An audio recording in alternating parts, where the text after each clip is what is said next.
Everybody get up.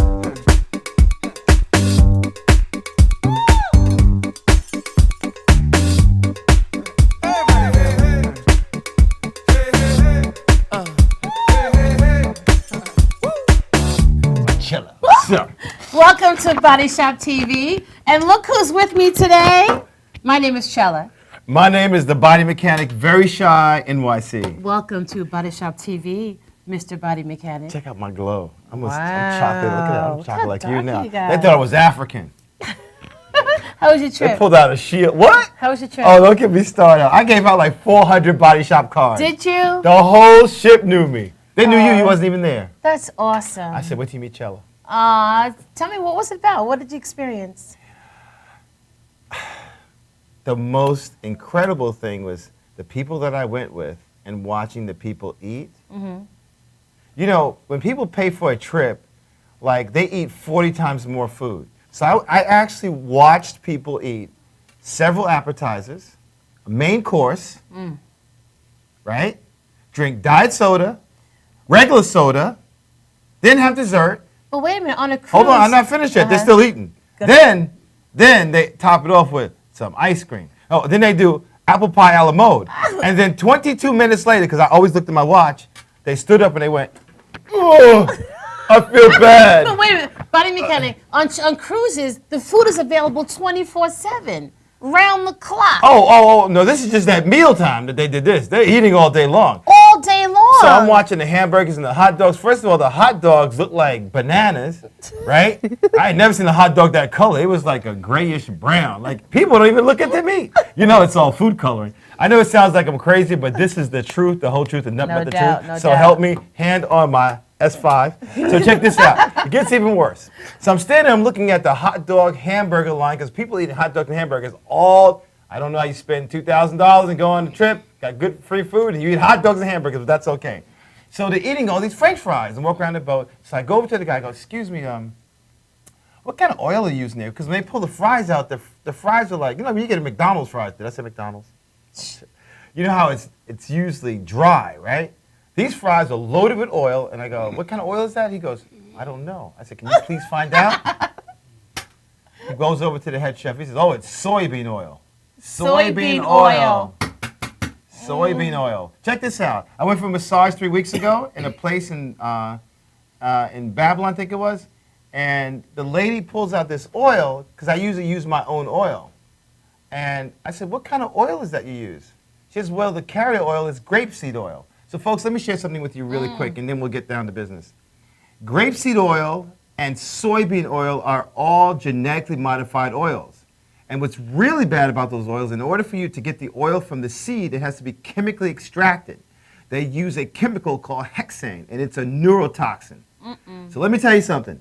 Keep on eating those fries, and I guarantee you'll have to see Body Shop to help you out, because it will dissolve the inside of your body. It's just that simple. Educate yourself about what you're putting in your mouth. You are what you eat. And if you're not sick now, I guarantee you'll be sick soon. Body Mechanic, did you go diving? Oh my God, to die. How was it? Don't get me started. I gotta close my eyes and think about it.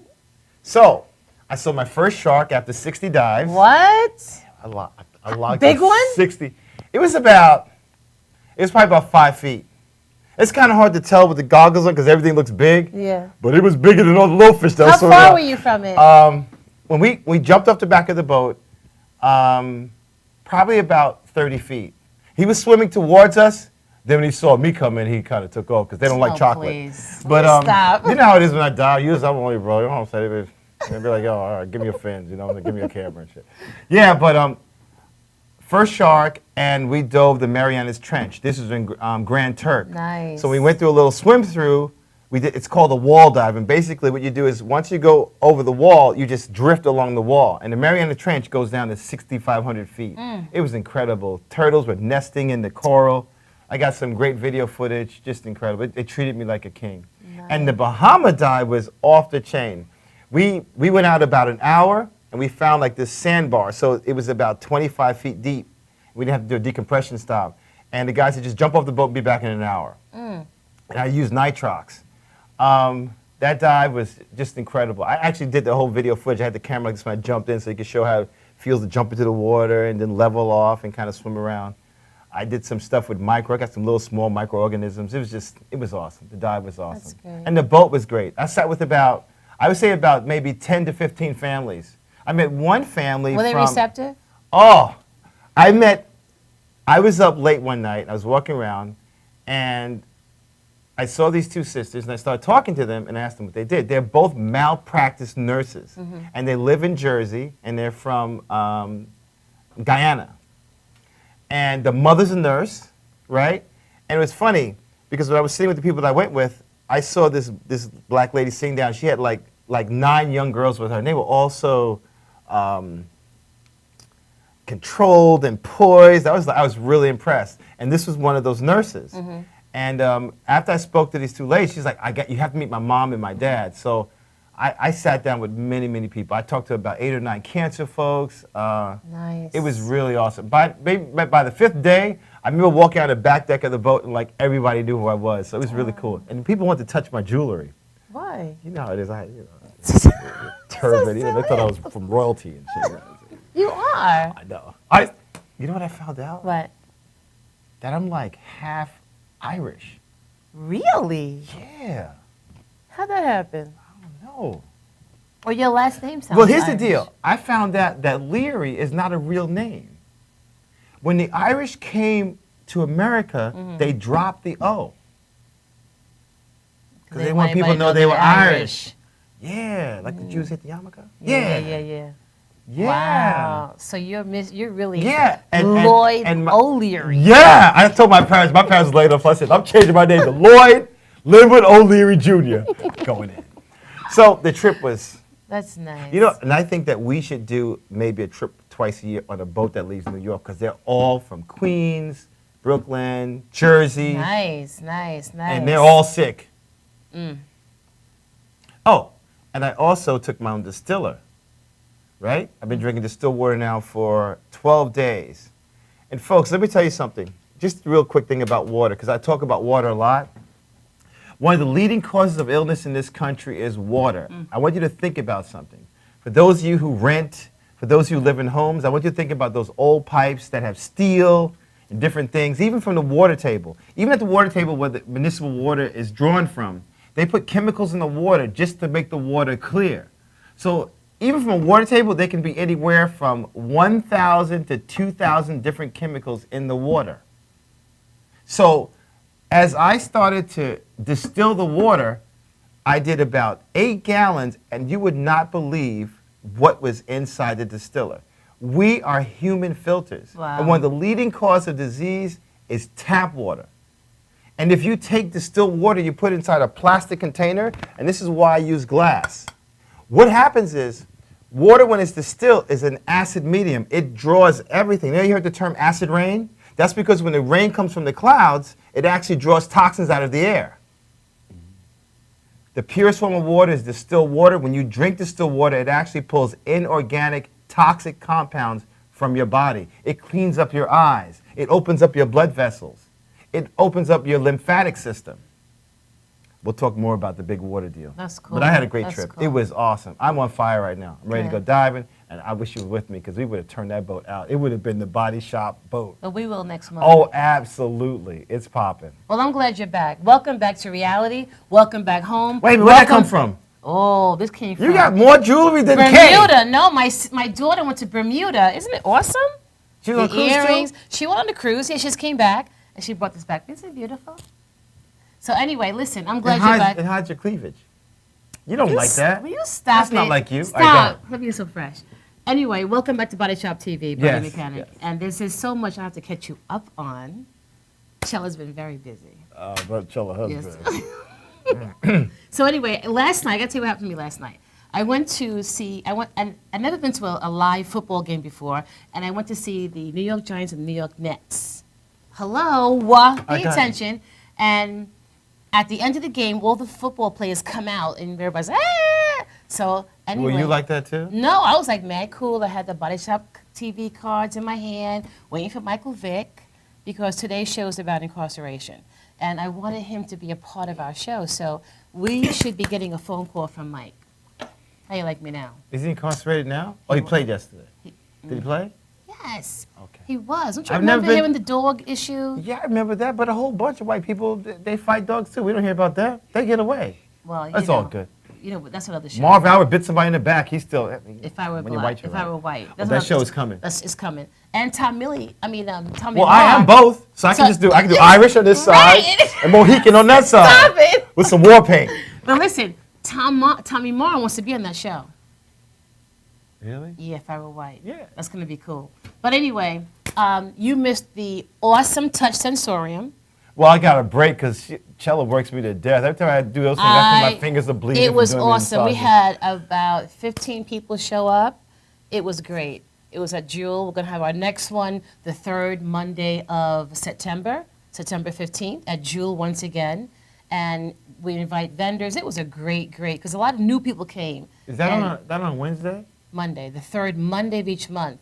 September 15th? Earth to Body Mechanic. Hold on, stop being a forget. No, I'm not being figured. You No, didn't you're never pay slamming me. attention. You must Come have talked on. to your mom 10 minutes ago. No, I didn't. Stop being Yeah. so. Get frecko tu eres. Come on. Speak. Anyway, so you missed Touch Sensorium. You missed. What else Now did you she's miss? slamming me for the first 50 minutes. Anyway, listen. Did you see the entries we had for the T-shirt contest? Unbelievable. No, I saw a few that was awesome. No, the I last saw one. the one with the heart and the spiral in it. No, the other one. The last one that I sent you, the apple. You got to see the entries. It's an apple. And it has a spiral in the center. No, it's not. That's a different one? It's a different one. Man, I need Pay to drink some attention, more Body water. Mechanic. Anyway, our T-shirt contest ends September 15th. Get your entries in. We have some stiff competition. Email it to bodyshopcontest@gmail.com. Any sleepers in there? No. All right. Two colors. Two-color design, please. Did you say two? Dos. At bodyshopcontest@gmail.com, September 15th. And then we're going to announce the winner at our Body Shop Blue Party, September 21 at Southside in Lindenhurst. Southside. How are boys doing? The Gambinos. Details at 11. We're going to have a Body Shop Blue karaoke party, so bring your singing on. Did you do your thing for your certification for scuba diving yet? He won't return my call. I got to go somewhere else. Must be a black. No, stop. Oh, did I say that? Be nice. I know, I'm feeling it. So listen, the purpose Feeling of my Body... roots. Mira, the purpose of Body Shop TV is to share information about wellness and relationships to aid in the longevity of both. Today's show is going to be about incarceration. People say, well, Chella, what does incarceration have to do with wellness or relationships? A whole lot. Because when you're locked up, there are relationships that have been affected. The wellness of your being is affected. And there's a whole lot of things going on. So we have some awesome guests coming to the show. I don't know how to say his last name. His first name is Kyle Braunskill. I don't know. He'll tell me when he gets on the show. Imagine the food they eat in the joint. Imagine. And we also have Anthony. I forgot his last name. And they also test a lot of drugs on the inmates. Did you know that? Yeah, we'll talk about that later. But I really encourage you to call in. Our number's on the bottom of the screen. I want you to jump in this conversation because it's going to be quite heavy, quite deep. Stay tuned. We'll be right back.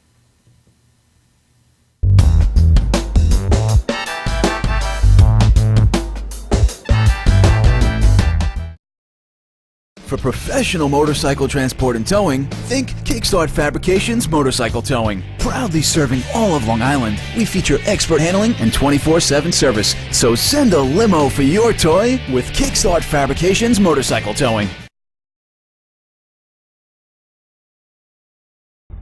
I'm Paul. I'm Annie, and you're watching MadhouseTV.com. Welcome to Formula Auto Wash, where every day is a great day for a car wash.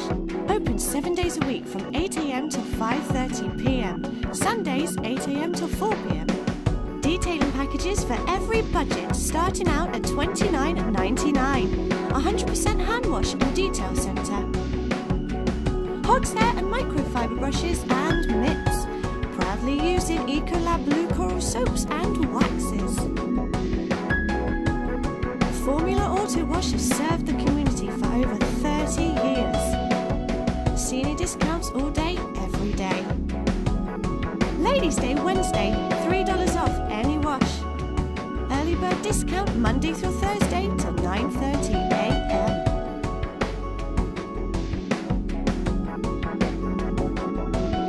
Check out our website, formulaautowash.com.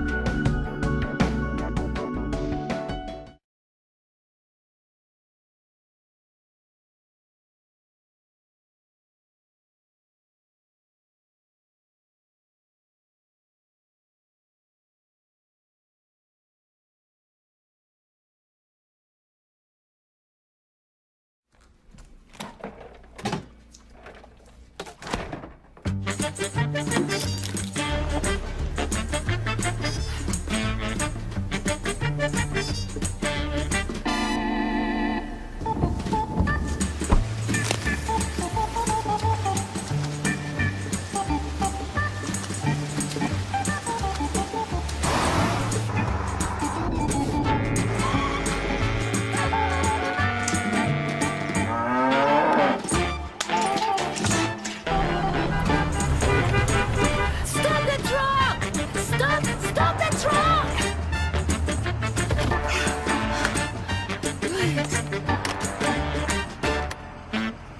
Thank you.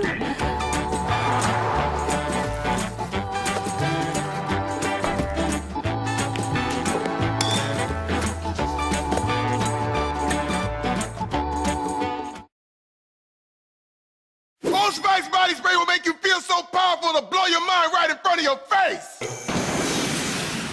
Goodbye. Oh no! I don't. Power! Automatic freshness, softness, and static control has never been easier with the Bounce dryer bar.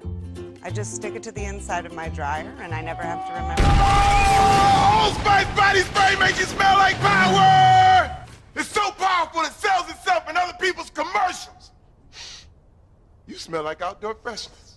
You smell like power. Yeah, I do. Power! Power!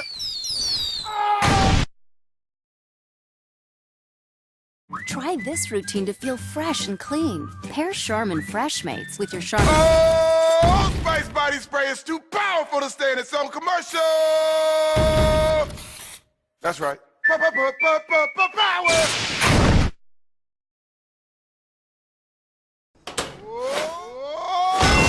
Old Spice body spray can change a regular smelling man into a man who smells like power. Now, how is this? Wow, you know what? I actually do feel more powerful. Potato chips!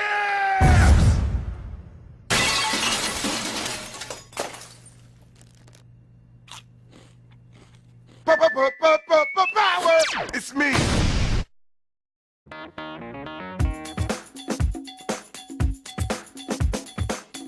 I am Tom Mealy for the Harrison Law Group, and I have been telling you for years that getting involved in an automobile accident is no joke. This is what we do. We're not new at this game. If you've been involved in an accident of any kind, and you go to a law firm that says you have no case, it's simple. It's because they can't do it and they don't get it. You need to call us directly at 1-800-INJURY-LAW.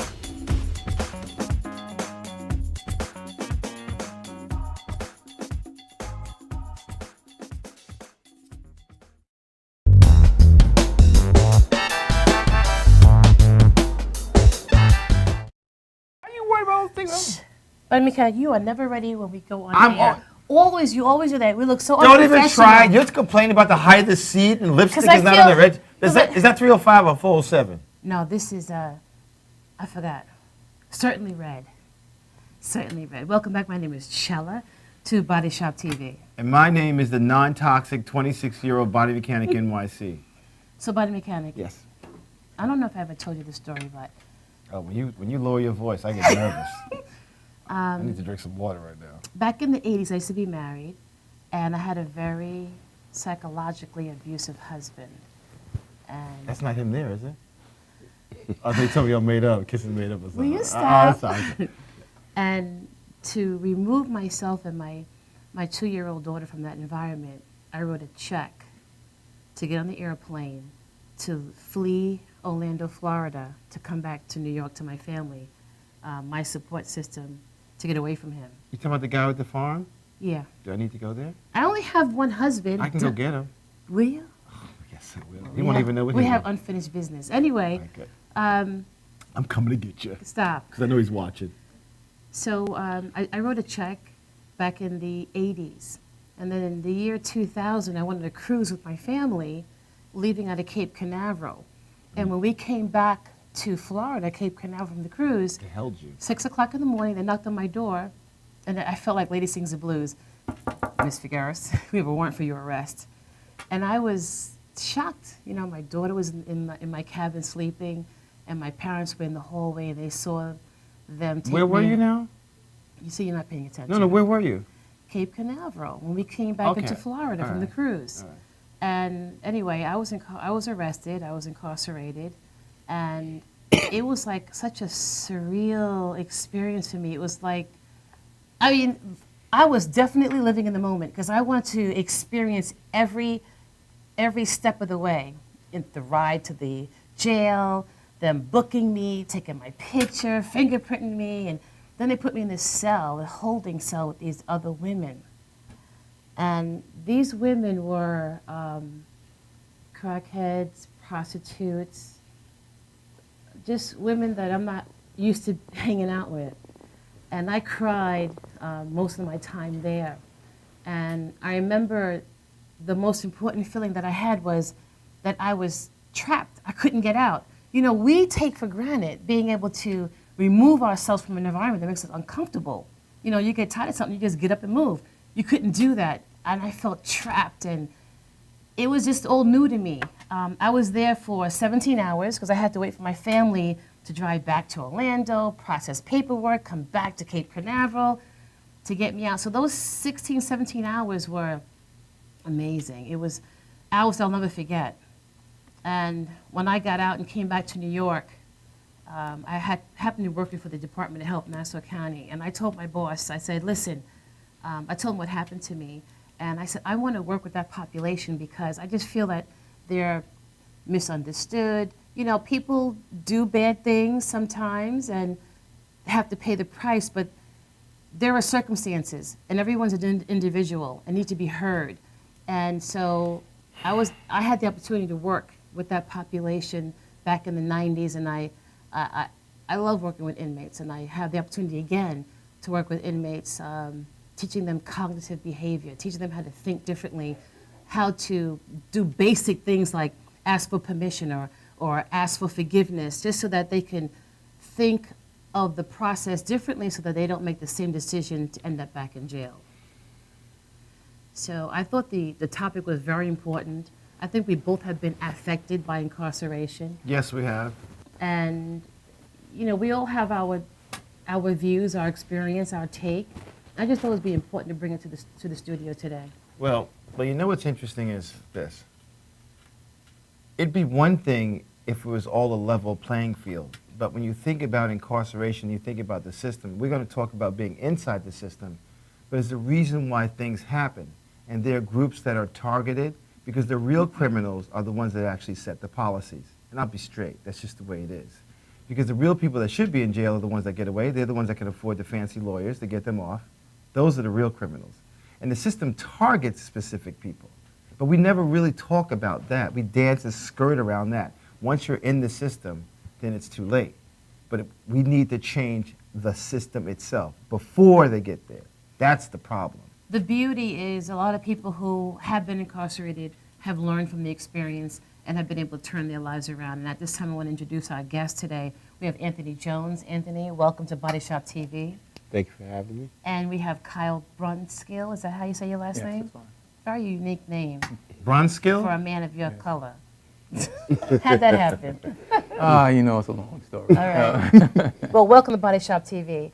And Glad I to know be here. both of you personally have had experience that you so willingly came to the show today to share. But before we get there, I want to do a little bit icebreaker, if you don't mind. Body mechanic? Sure. Anthony, what's your favorite color? What's my Favorite color? purple? Purple. Yep. And give me 3 reasons as to why purple is your favorite color. Of 3 adjectives about purple that you like.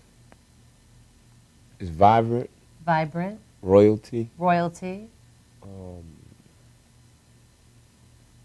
The third one, I don't know. Think about it for a second. It's soothing to me. soothing. Yeah, to me. So That's it. vibrant, royalty, and soothing. So that's how people view you, Anthony. Vibrant, royalty, and soothing. Sounds good to me. Yeah, that's about right. Yeah.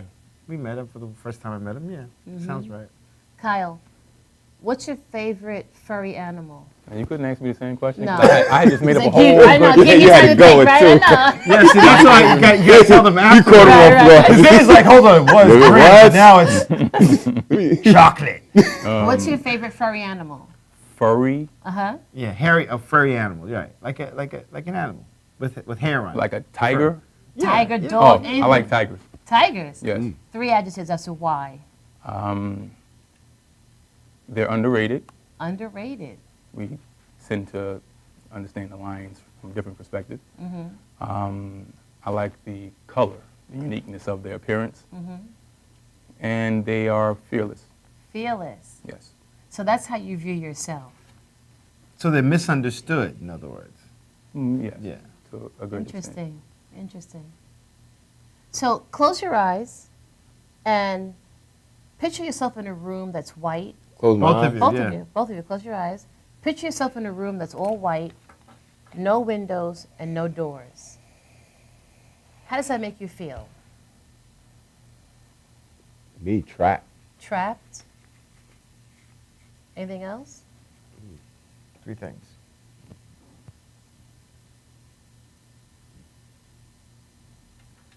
Can't see. Can't see? And closed in. And closed in. How about you, Kyle? Definitely feel alone. Alone? Feel alone but comfortable. Okay. And have to figure out how I could take advantage of this opportunity, whatever situation it is. Interesting. That's you go open your eyes. So that's how you guys view death. Okay. The white light at the end of the tunnel. You want to do anything else with them? No, that's good enough Okay. for me. All right. So, Kyle, tell me about your experience. Where were you? Where are you? Where are you going? Where was I when? Like at what Back point? in the day. Wherever you want to start. Back in the day, When you were a well, bad boy. you know what? I wasn't always a bad boy. I was actually a very bright child. And high school, I was very popular. I was very athletic. I got good grades until you get to that social time, and you kind of don't prioritize or really understand what's important long term. So I was able to get good grades just by paying attention in class, you know, not doing homework and studying. So that was good, but it developed some pretty poor study habits. After high school, family had some issues, you know, losing a house and not being able to get another one. And I was on my way to college, and I refused to go. I wanted to stay and help the family.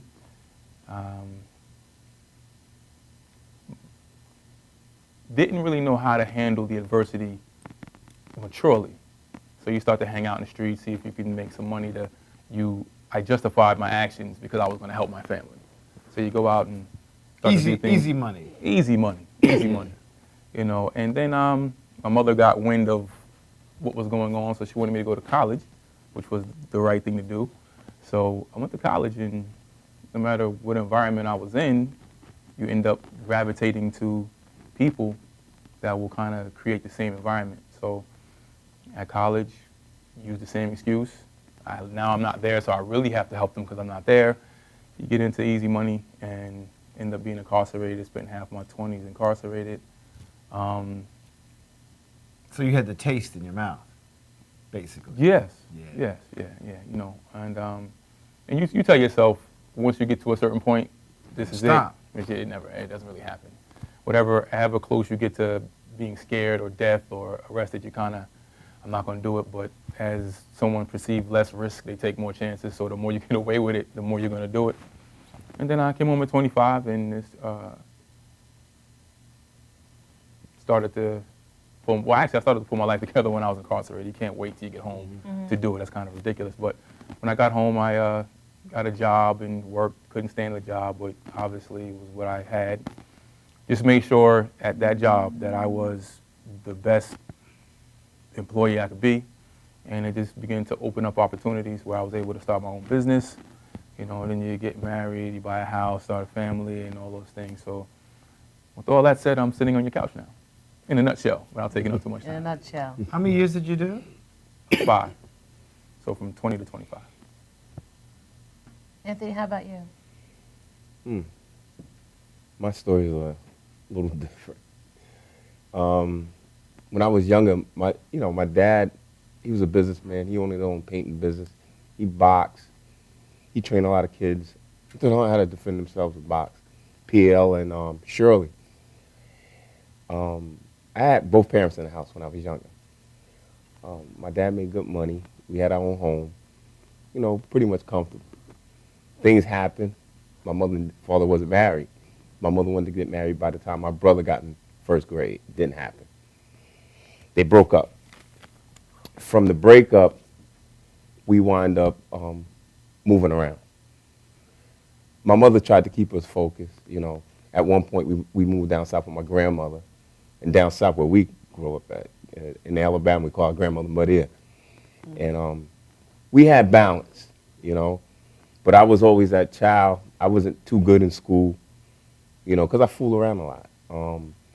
I didn't have that focus. Never wanted to be bothered with books.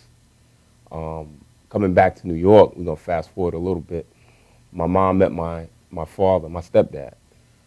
We had a structured household. My mother, when we came back, she went back to college. She has a master's in special education, a degree in divinity. She has a PhD in divinity. How old were you at this point?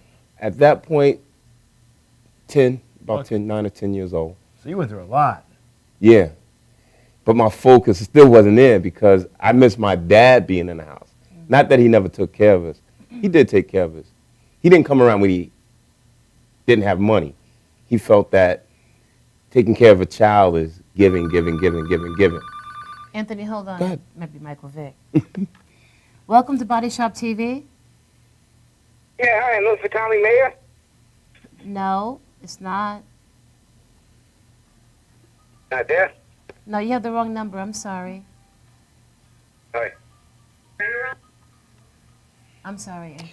Well, my dad, he always thought taking care of a child, he loved us, but he thought it was given. You know, my father, he ran a pool hall in Bellport, and he had one in Amityville, the notorious block, Albany and Great Neck. So everybody knew my father. So I wasn't allowed to go up there. Never sold drugs in Amityville, never did anything in Amityville. I did everything everywhere else, but I always kept a job because I was introduced to the lifestyle at a younger age. And everything. So at that time, when I was about 20 years old, I had gotten into a little trouble. And by me, it was a little crazy for me. I always put money away just in case something happened. So, you got another call. Okay, keep So I was always putting money away. So the first time I got in trouble, I was about 20, 21. So my mother, my stepsister, they came to court. I'm telling my sisters crying, bail me out, to bail me out. My mother refused to do it. When she got home the next day, she got mail. So she opened my bank account. She's like, oh, this boy got enough money, he can get himself out. So they bailed me out. She had the pastor of the church pick me up. Took me right to the bank and got the money. That was my first taste of getting in trouble. But I got by. You know what I mean? Because I had, like what we talked about, I had the money to pay the lawyer, so I got by. I got a B felony reduced to an A misdemeanor. You know, the sentence I was facing, it had life on the end, on the drug possession. What? Life? Yeah, at that time, everything had life. When you got caught with coke, crack, or anything like that, and it's a certain amount, you can get 3 to life. You can get 5 to life. You can get 10 to life. That's just how That it was was. a special program for us. Yes. That's what they put in. Yeah, that's the Rockefeller law. If you're from the Hamptons, and your father's ski, then you get community service. Yeah. And you do some rehab. But me being black, and I had a little money, it made it a little easier for me. You understand? Got a good lawyer. Lawyer knew everybody. Found all the cracks. So he and found holes. all the cracks. He worked the system. Got a B felony reduced to a misdemeanor. So I'm like, and then my friend was with me, so I took the fall. I said whatever it was mine. That's what I did, and it became easy. I said, wow, I got out of that one. I said, ooh, this is in my mind. I'm John Gotti now, but I never got in trouble for the same thing twice. So I did other things. Now, we're going to go fast forward now. I've always kept a job. I was incarcerated about 8 years ago for armed robbery, something I didn't even do. Working, I'm a Teamster. I was working. I was at this particular job about going on 5 years, and I get picked up by the cops because a kid put me out the lineup, a photo array. And you know how those go. Is this him? And we all look the same, as you can see. We all look. And I got picked up out of a photo array. And I know I didn't do it. That's not even my MO. Armed robbery. I know how to make money. I started my own little business too. And I got picked up. I'm fighting it. At this time, I'm working and didn't have the money for the good big time lawyer and things like that. And boy, they took me for a ride. Anthony, let's stop right there. And you had some history, so they Makes it even compile worse. it. They say you're not supposed to do that, but that's exactly what they do. So join us and give us a call here at Body Shop TV. We'll be right back.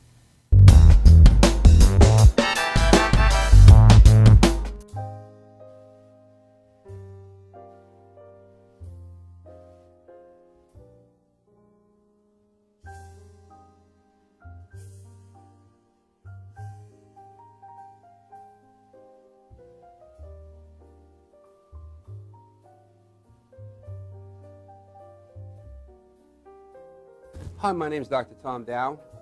We have a multidisciplinary practice in Melville and Ronkonkoma, New York, and we treat patients with many, many different conditions, from newborns through geriatric patients with numerous different techniques. There's a technique and a type of treatment for every class of patient. We have them all here.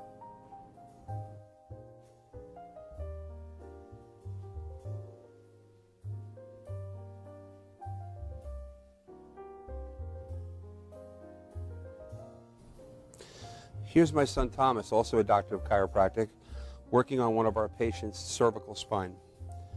This patient has had chronic neck pain for many, many, many years, has been to a multitude of different practitioners with little or no response.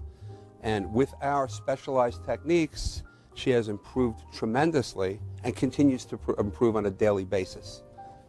We have two practices, one in Melville and one in Ronkonkoma, New York. We are a multidiscipline chiropractic office. What that means is we have chiropractors, massage therapists, acupuncturists, psychologists, all working as a team and a network of outside professionals such as orthopedists and neurologists that we work hand in hand with to help determine what your injuries are and the best way to treat your injuries. I have the great pleasure of having my son in practice with me. We work hand in hand, father and son, to give our patients the best care possible, and a staff which is loving, caring, and you'll never have to wait at all in our office for service.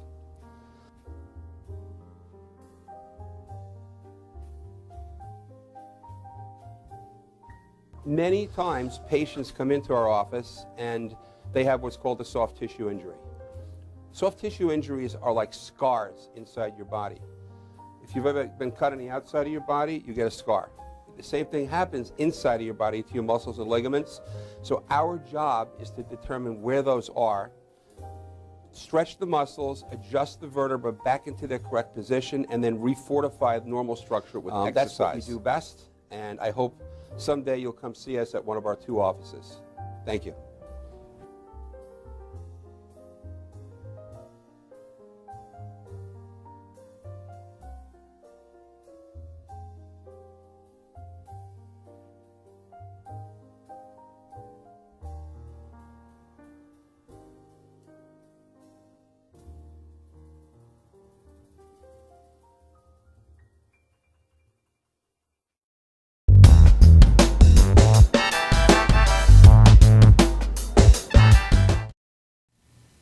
Welcome back to Body Shop TV. My name is Chella. And I am the Body Mechanic NYC. And we have a phone call.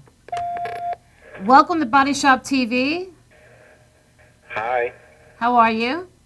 Good. How are you? I'm on top of the world, thank you. Do you have a question or comment? This is Nishan. I just wanted to. I've also been incarcerated, but not for as long as the gentlemen that are sitting on your couch have been incarcerated. Okay.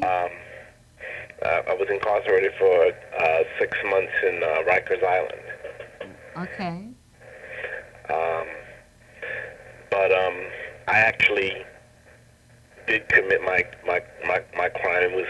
It was a violation of probation, which was also related to my bipolar disorder. I see.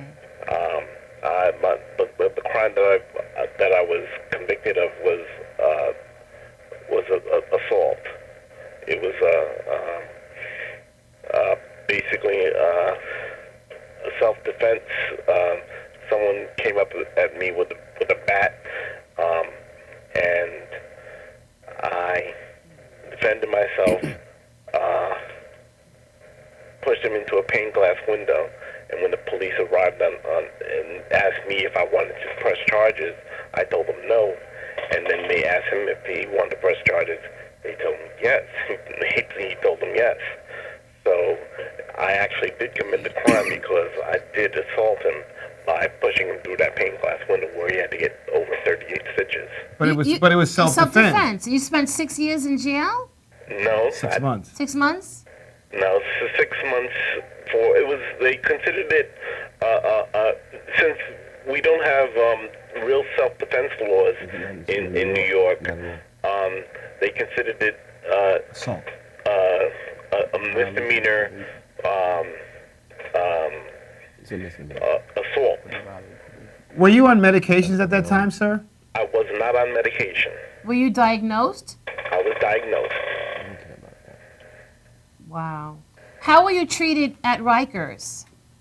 About 3 weeks into me being there, they realized that I need to be on that medication. They put me on medication.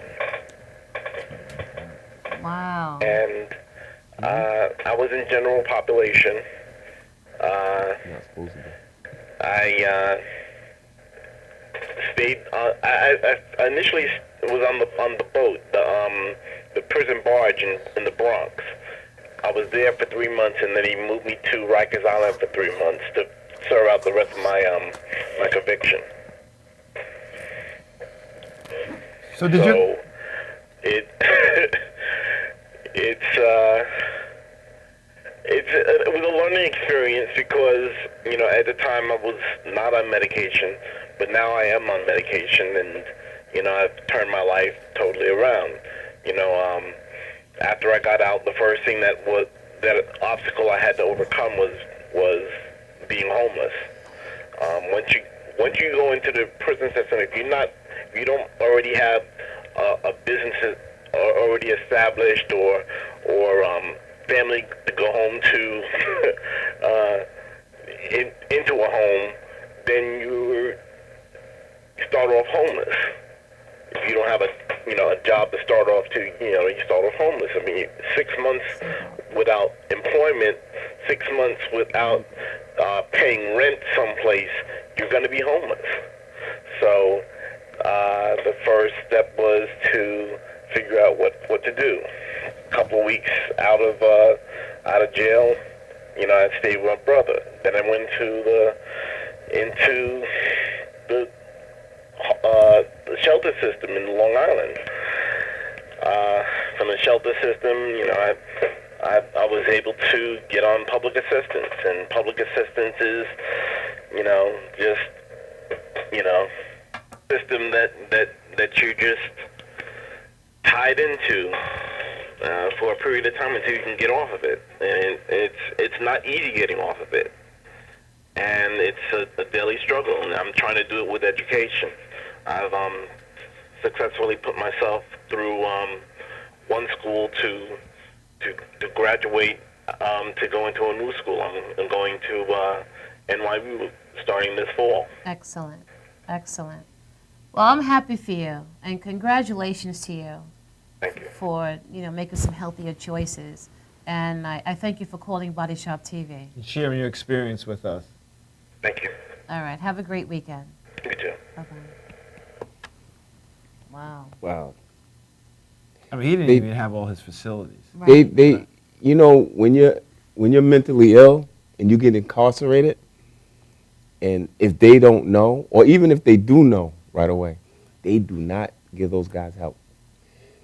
My dad was diagnosed paranoid schizophrenic later on in his life. The same thing. He got picked up for trespassing. The next day, I get a call while I'm at work. Your father's dead. They didn't know he was mentally ill. They don't care. They do a physical check. Right, Mr. Cal? They're not trained for that. No. They're not. And with him not being on his medication, something happened in there. It happened in '95. And this is my father's death certificate. If you read the bottom, see what it says? Let you read it. Look at the bottom. It's stamped across. What does I it can't say? see. I don't have my glasses. See the bottom? It says pending. Pending further study, police investigation. That's my dad. And people that don't see what's going on because that system, no cameras. The good cops don't say nothing because they're scared. They're afraid of the other cops. Yep. The system polices itself. Yeah. And then in Suffolk County, it's even worse. Let me tell you why. Everybody's brother and sister, not in my neighborhood where I grew up at, in other neighborhoods, are captains, lieutenants, corrections, police officers. So how do you break that wall? That's the club. It's literally impossible. You know what I say? Go on vacation. Just get away. It's really crazy, man. It's when I was growing up in Suffolk County, my mother said, please don't, because she's seen certain things in me. Please don't ever get in trouble out here because it's going to be hard to get out. Let me tell you, there's someone that works here who had an incident. He saw something and he spoke up and he got pepper sprayed in his eye. The system is no joke. I know. In fact, on my cruise, I met this young guy sat at our table. He's 25, and now he's a police officer. He suffers from anxiety, and he's on the edge. And he carries a gun. He's a cop. You hear what I said? Dude, like, at the end of the cruise, was hugging me, says, man, I needed someone to support me. And he can't even get that from his own circle. And they don't see it? Yeah, they see it. This is what you have. No, they don't care. Because everybody's stuck in their own microcosm. Understand this, and this is one of the reasons why we combine relationships with food. Because when you don't eat right, you don't feel well, you don't make the right decision. That young man should have said, yes, I want to press charges against that guy. Right. But he wasn't a whole person. So the system is really convoluted. It's in the middle, and the people that should be policemen are not. They're going after young children, hiring them, and they have no life experience, and now they're carrying a gun and they have ego. It is a dangerous, dangerous recipe. And then the system is antiquated to say best. It can't handle all the things that are going on. It's really a scary thing. You just want to get away and remove yourself. You could be an innocent person, get pulled over by a cop that has an attitude that day, and your life is changed forever. My parents, when they had their new, when I was growing up, they had new cars. They would not let me drive their cars because I'm living in North Amityville. My mother's a professional. My dad, he always had, my stepfather always had good jobs. And she's like, no, because if you get pulled over, they could put drugs in the car. My own mother told me this. The other day I was on the phone with my mom. She said, before she met my stepfather, she was dating a guy. They were in Queens at a nightclub. So they leave out, they're walking. White guys just jumped out, pulled guns out on them. My mother didn't know they were cops. She took off running. Her boyfriend at the time said, don't shoot her. Then they identified themselves. It's sad. Anthony, you were saying earlier that you had a good job, you were a Teamster, and then you were accused of something. You didn't finish that. Oh, yeah. Go back to that. Well, I got accused for a crime I didn't commit. You said armed robbery? Yeah. Right. And I went to trial. I lost. And the court system, if you don't have the right amount of money and you don't know the right people, it's set up for you to fail. You're not, But you shared with us something about being tried again. You had another opportunity. I had another opportunity. Right. When we spoke a while back, my appeal comes through. Had an opportunity to go to trial again. And the description. Double jeopardy or something like that? That don't consider double jeopardy. You really got to read into that more. Because when I was away, I did almost 4 years. I stayed in that law library. I even got my GED upstate. I read a lot and I was reading a lot of things. Answer the question. It took you 4 years to come back down in your appeal? 3 years, 10 months. What was the cop out to the crime? I'm trying to remember, brother. It wasn't attempted robbery. What was the time frame? Was it 4 years? Was it less? That's the whole thing. It was less. So it was That's immediate what they do. immediate release. They give you a cop out so that you can take the crime and have it in your jacket, because Suffolk County's conviction rate is like over 95%. They say beat us on appeal, but you know that if you're innocent and you lose, your appeal is going to take 4 years or more. They're going to offer you time served, a year or two, just to have your criminal record, your jacket, your folder increased.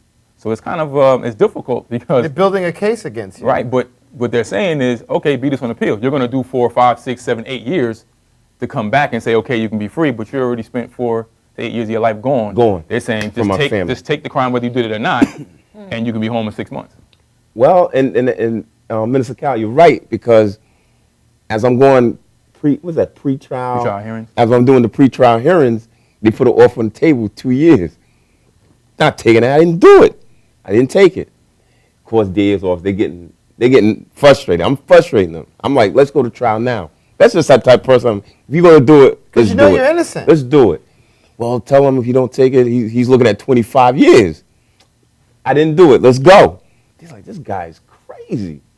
And they know I didn't do it. I don't even fit the description.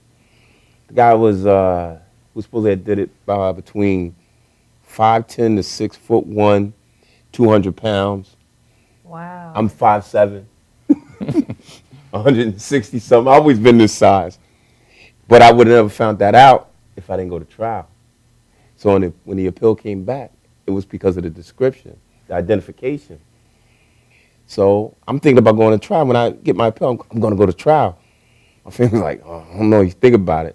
So the DA, they come back with, well, if he loses this time, we're going to give him 25. But if you do case law, in Suffolk County, you go to trial again and lose, they give you the max. They will not give you the same amount of time. That They is so would unfair. How can you have a set thing That is and so still not unfair. know what happened? That's a special law. Yeah. It doesn't matter because the guidelines on the crime, the minimum is 5, the max is 25. And this is county or statutory? This is county. But that's state law. Am I right, brother? But here's the That's deal. state- It's all fear, man. Because the first thing they try to do is scare you, and they want you to plead. They try to scare. That's what they always do. But if you know you're right, you're like. I wasn't scared. The first time I wasn't scared. I was like, let's do it. But when I lost, I'm like, oh wow, this is real. Then you got to sit there and wait for sentencing, and you don't know what you're gonna get because the guideline is 5 to 25. But God worked the situation where the judge said, let me give him 6. But I came out in almost 4. They know it's going to take time for this appeal. And most guys and young black men do it. A lot of young black men. I was away for a while. You know what they do in prison? They wait. They're not in the law library. They're not doing anything, waiting. And the system knows that we don't like to read. We wait for legal aid to pick it up, or you can't let them do all the work. I called my lawyer. I have this guy I know for years. The first time I got in trouble, I built a relationship with my lawyers, And I wrote him, and he said, listen, Anthony, you're doing the right thing. You're looking up case law. You're doing the right thing. He said, but I'm not going to take your money. Let the legal aid service work for you. Whatever you could find to get you out, you send it to him. And guess what? He was right. Because if you look at Suffolk County's, what do you call it? The reversal rate is also high. Because guess what? They always mess up.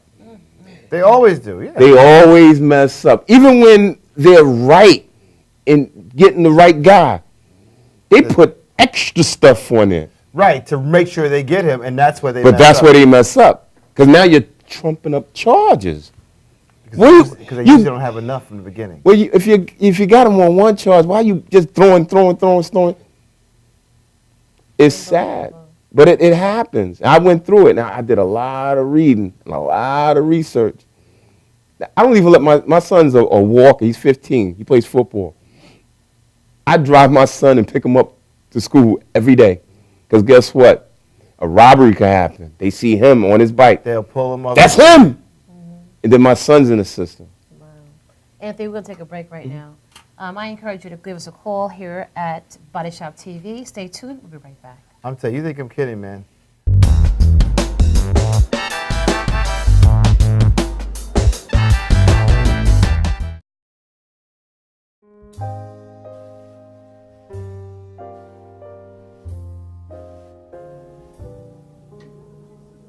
My name is Dr. Robert Brevard.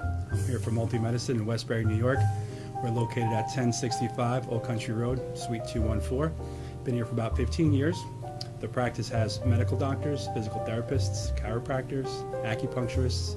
We also do pain management, and we have orthopedists on staff. Here at Advanced Multi-Medicine and Rehabilitation, we've got physical therapists on staff who treat an array of conditions, from neck pain to back pain, shoulder pain.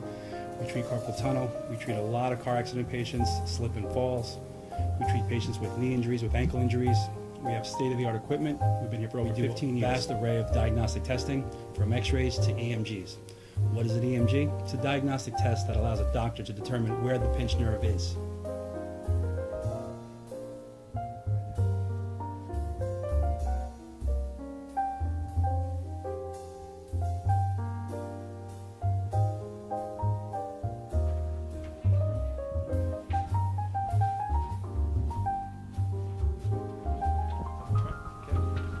Cora is a physical therapist at Advanced Multi-Medicine and Rehabilitation. She's working on Stephanie, who was involved recently in an automobile accident.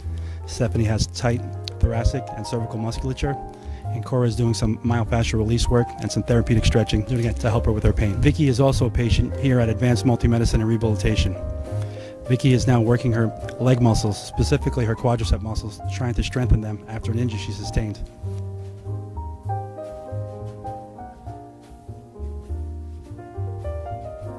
If you find yourself in need of any type of physical therapy, please don't hesitate to call Advanced Multi-Medicine and Rehabilitation, located in Westbury, New York, in Suite 214. Phone number is 516-334-7000, or find us on our website at advancedmultimedicine.com.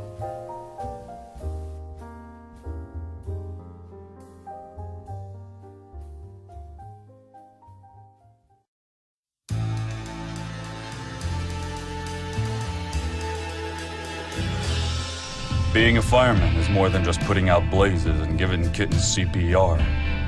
Sometimes my duty demands I fan the flames, like when a call comes in from a lady who needs immediate assistance.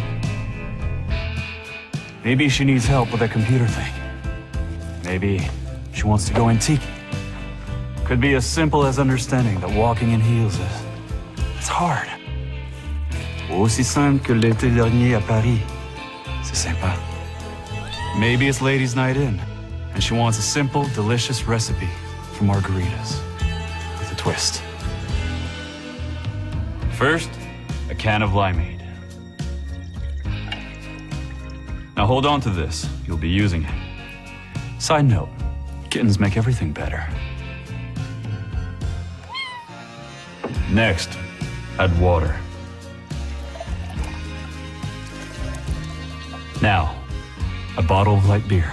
It's not, shh, trust me, I'm a professional. And last, and most important, Sauza Blue Tequila.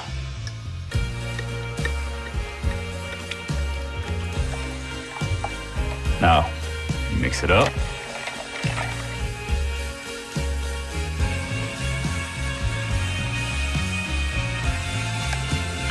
Ole. Yes, that's what I'm trained for. Whether it's to help her choose leggings or pants, telling her leggings are pants, or discussing leggings and jeggings versus pant pegging at her next ladies' night in, I'll come to the rescue. Don't call me a hero. Just call me. Let me know what time.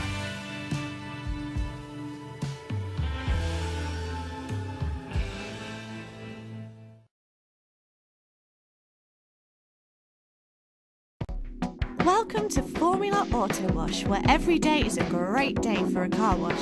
Open 7 days a week from 8 a.m. to 5:30 p.m. Sundays 8 a.m. to 4 p.m. Detailing packages for every budget, starting out at $29.99. 100% hand wash and detail centre. Hogshair and microfiber brushes and mitts. Proudly using Ecolab Blue Coral soaps and waxes. Formula Auto Wash has served the community for over 30 years. Senior discounts all day, every day. Ladies' Day Wednesday, $3 off any wash. Early bird discount Monday through Thursday till 9:30 a.m.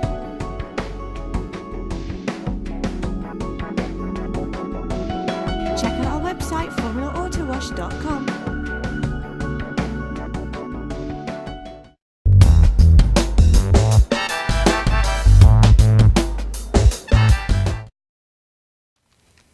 Welcome back to Body Shop TV. My name is Chella. And I'm the Bruised Body Mechanic NYC. Oh, stop it.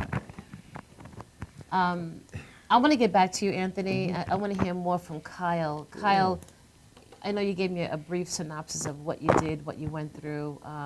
Can you talk about how you were treated when you were incarcerated? The entire process of degrading and humiliating, it's a process of breaking a man, well, I guess a woman as well, but from my experience, from the shaving to the everyone being naked in a room like cattle or like some kind of. Wait, you said shaving? You have to shave all your hair, all your facial hair, everything off for health reasons. This is in prison or jail? Prison. This is prison. Oh, okay. Going upstate. And what do they call it? They call it reception. Your reception. Same thing they do in the military. Right, reception. Same exact thing. Absolutely. And they put you all in the room. You're lined up. Everyone's naked, as close as you can physically be without literally touching. And then they kind of hose you down with this cleansing and put you in a place where you can't, at this reception, you can't have any packages. You can barely have any visits, so you don't have any deodorant. You don't have, and then it's an opportunity for those that have to take advantage of those that don't, on whatever level. Some of the COs, it's not a generalization. Not every CO is bad, but a lot of them, if you're there and he has the black baby with the noose on the baby's neck, on his arm tattooed, you feel some kind of way about that. And then the things that they say, the constant degrading. For young men that don't have a strong foundation, it is traumatic. You can't go to prison and come back the same person. You're either better or you're worse. You can't just do the time if you're going to come back the same person. It's impossible. Like he said, people sit there and they wait for the court. If you sit there and you just wait for the time to be over, you're at a distinct disadvantage. You have to literally go out to consistently build yourself up. Because we're all in there because you have pretty much problems with decision making. And then they strip all the decisions from you and then tell you to go back out and make good decisions. Right. It's kind of pointless. I mean, the half food, of them are just broken. They're even more broken when they get out. Absolutely. And then the people you're around. If you are the borderline, you made a mistake, and they put you in, I was in a ABE jail, which is adult basic education. I just told you they picked me up from college. So they put me in an ABE jail with guys who literally dropped out of school early. Communication skills are at a minimum. So when it comes to talking something out, there's no patience, there's no understanding. So there's usually games like razor tag. Oh yeah. Somebody's running with a razor. and tag Right you're across it, your face. and they just keep walking down the yeah. So Oh, yeah. when you're subjected to those type of things, it does something mentally to you especially because they're young. That's why there's gangs in there to protect each other. Absolutely. Yeah. Absolutely. That's the concept of the game. You know, Kyle, before we started the show, I was in the green room, and I was sharing the topic with one of the engineers, and he said that the system is designed to increase recidivism, like 75 to 95%. Absolutely, without a doubt. They don't want them out on the street. They want to keep. It's a business. Like we were talking before when we were off air. It's cheap labor. Tremendously. That's really what it's for. But there are certain where they build all the furniture. For they schools. go out into the mountains and clear all the trails for horses. All that. The upstate community in New York is driven by the incarceration and just the like workers. slavery. Exactly. Exactly. And it is designed for you to come back. If it's a business and every business needs product, so you have to produce product. So they have to do it in a fashion where you'll come back. If nobody comes back, they're out of business. So it's not rehabilitation. That's a joke. It's literally a multi-billion-dollar business, which starts from elementary school, where we got these special education classes and there's Ritalin and all these drugs. Oh. You pump a kid full of drugs from kindergarten to 12th grade, from 6 to 18, and then no more drugs for you. Go be a productive citizen. And at a disadvantage. And the justice system is the flycatcher. Absolutely. Wow. Exactly. So it's definitely a strategically. That's why I got my hat on. Well, play system. He said special education, and he's right. A lot of times, let me tell you what the thing is. My mother's a special ed. She retired. She's a special ed teacher. And the whole thing with the special education, you know, a lot of our kids get categorized as ADHD. Right. Right? But you go to another school district, they don't have that too much. They have it, but not too much. A lot of our children, they don't, it's because we know how to discipline our own. Right. So by taking certain elements out of the school, it's downtrots on our communities. You know, let's take this away. Corporal punishment, let's take that away. You know, and it's put into, the seed is put in a kid's head when they're young, instead of making it, you doing bad ground, you planting things on the bad ground, you making the ground bad, you trying to plant a good seed, it don't work. So my mother, she was special teacher in wine dance. She had kids young, she liked them young, so she could nourish them. She mainstreamed almost all of her kids back to regular classes. Some of her kids come back, they used to thank her, college graduates, but they were special ed. That's what they said about Even that kids. label is detrimental. It's consistent throughout life.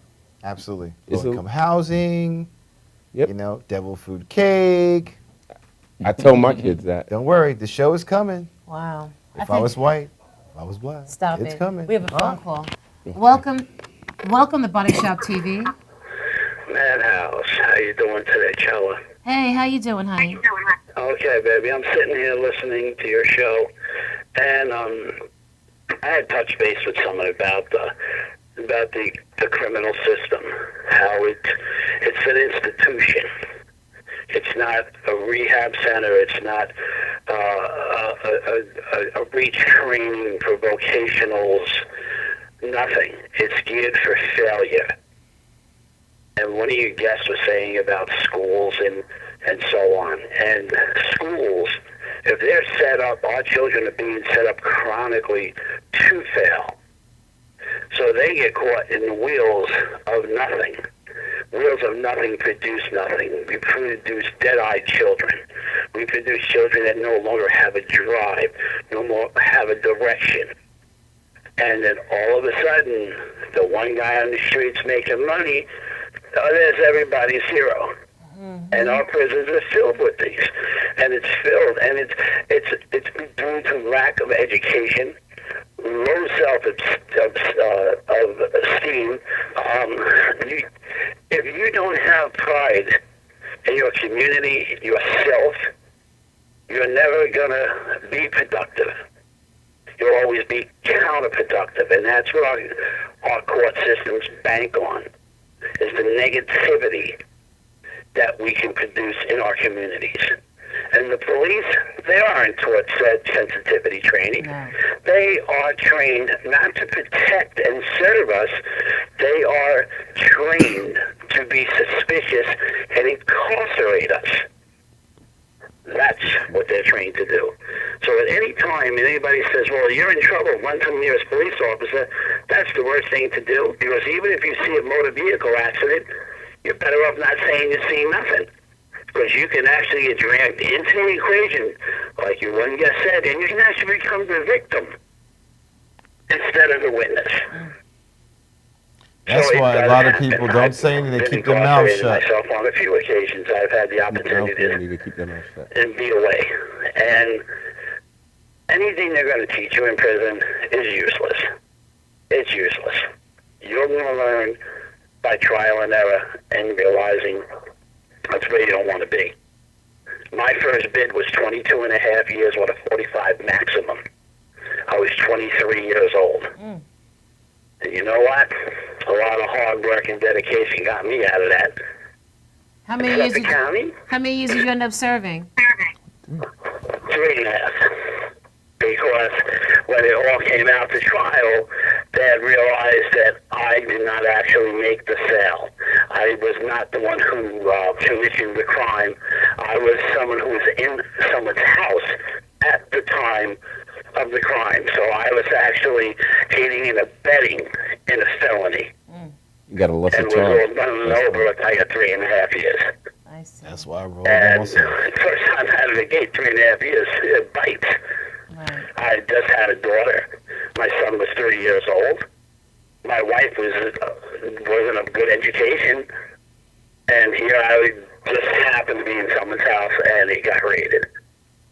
So that shows you Suffolk County's great philosophy on life. And then about 6 months later, I was arrested for stealing a lawnmower from Mastic Beach and carrying it to Center Reach. That's what I was charged with by the police. It was like, are you kidding me? I'm going to carry a lawnmower down William Floyd Parkway and it's got no wheels? And wouldn't I look kind of crazy, like a nut job? And the detective charged me with it. Wow. So it shows you the law. Well, thank you so much for sharing. Thank you for calling Body Shop You're TV. welcome. Good luck to you guys. And honestly, you're an informative show, but you got to go to the reality end of it. Unless there's the education and the people who want to educate our young, our prisons are always going to be filled. And you have a good night, huh, kiddo? All right, honey. Bye-bye. Thank you. Prison is just another Costco. It's such a sad commentary. Like, it's like going up a down escalator. When's it going to get better? It's not supposed to. What It's has not to be designed done? to get better. What has to be done in order for it to get better? We still have slaves. So like it's and you know it's not even so much about us being incarcerated. 50% of our people are mentally incarcerated. I was going to say It's that. all part of the system. They don't even have to be in a house. They are already incarcerated in here. True. Doesn't make a difference You where they gotta go. train. I mean, you'd have to, it's not going to be abolished. No. It's not going to happen. We have to. Because they provide too much of a service for the powers that be. The whole system is set up for it. So, I mean, you're going to be the salmon swimming upstream, but it's only the salmon going to make it. The rest of the fish are going to go down. So it's Yep. only a handful of that you can train that have it, that desire it. When something is pounded into your head through culture, through TV, through movies and music consistently, and then you spend, think about it. You send your child to school at 5 or earlier. You're not raising your child anymore. Right. Your child leaves in the morning. They're gone all day, and they come home. You eat, watch TV. Where's the training? And look what for the they're child? learning. Look what they're they're learning. trained by the school. They're trained by pre-K, the school, the movies, their friends. They're not trained by their parents. And then in the summertime, it's everybody's break, so the kids get to run around. So it's a lack of training, one, that prevents our kids from being able to swim upstream, because everything is like a landslide against them. And it's just easier when you see everybody going that way to go that way. That's why you don't raise children. You train them. Tell them about the kids that we meet that are homeschooled. Oh, MG. These Off the kids chain. are I put them up. unbelievable. I would take a 10-year-old and put them up against any 20-year-old. These I kids that are homeschooled, no Very joke. impressive. My daughter's homeschooled. Yeah? Yeah, she's There's no comparison. No, it's not. We take a child at 10 years old and we teach them at 10 how to do multiplication. These kids could do it at 6. Right. Yeah. I was training a 5-year-old how to do it. Yes. But The system is a business. in school, Every single they spend so much time on things that, and we've all been to school. Mm-hmm. You know, a lot of that stuff is just really pointless. And they teach Right. these little kids. We learn about things George that have- Washington. How he told the truth, or cut down Yeah. the cherry tree, and all these Christopher things. Columbus, Discovered criminals. this. Don't get me started. But I didn't want people So to know that. no, think it this way. creates. It's all in the Yeah, part I know, of it is. the destroying of our minds. We go there, we learn about how great everybody else is but you, and then for that one 28-day month that's filled with presidents' birthdays and a school break, it's called Black History Month, and even our kids don't even want to hear it anymore because we've been pushed so far down. Oh, Diluted. we don't want to hear Yeah. about that, Right. you know, and it's, you know, there's no self-identification. So Right. as they come up, they adopt whatever they can to That's identify right. with. That's right. So it's the movies, it's the rappers, it's the, you know, the The hype. athletes, the hype of the Yeah. bling, the flash. Yeah. It is. You know, I have a lot of frustration with, you know, I have two handsome, successful men that have had an experience, learned from it, and doing the right thing right now. But I cannot find black men that will be mentors or role models to these young boys. I work with kids from Terrace Avenue in Hempstead, and it's hard for me to find men to work with these kids. They have excuses. You know, if it's not football or beer or women, they ain't got time for it. That's This- another part of the You know institution. what? Alcohol and sports. Yep. Distractions. You know, I have 3 boys, 2 girls. My sons are with me. Well, Minister, you know, I see. they're with me all the time, especially my youngest son. And I mentor my own kids. I reach out to other people, you know, and talk to kids and stuff like that.